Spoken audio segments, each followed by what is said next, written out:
بسم اللہ الرحمن الرحیم۔ السلام علیکم۔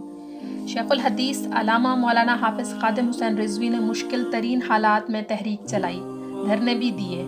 حالیہ دھرنے میں شرکت سے پہلے ان کی طبیعت بہت زیادہ خراب تھی۔ مولانا خادم حسین رضوی طبیعت کی ناسازی کے باوجود دھرنے میں شرکت کے لیے اسلام آباد پہنچے۔ خادم حسین رضوی نے جب تحریک شروع کی تھی تو لوگ اس میں جوک در جوک شامل ہوتے چلے گئے۔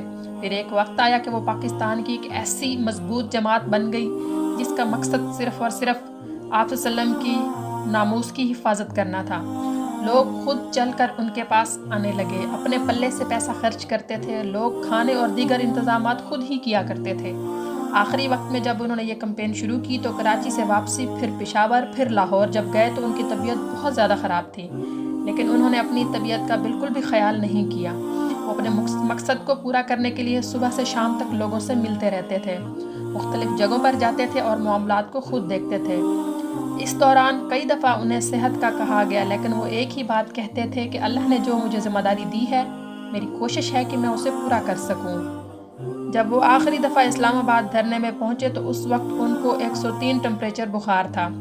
جو بھی ان سے ہاتھ ملاتا تھا اسے محسوس ہو جاتا تھا کہ علامہ صاحب کی طبیعت ٹھیک نہیں ہے۔ شدید بیماری کے باوجود وہ اسلام آباد میں موجود رہے۔ آخری کارکن کی روانگی تک وہ اسلام آباد میں ہی رہے۔ لاہور آتے ہی ان کی طبیعت زیادہ خراب ہو گئی اور وہ لوگوں سے مل بھی نہیں پا رہے تھے۔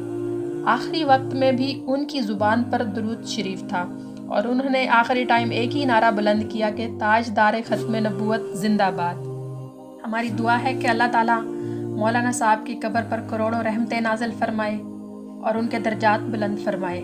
آمین ثم آمین۔ اللہ حافظ۔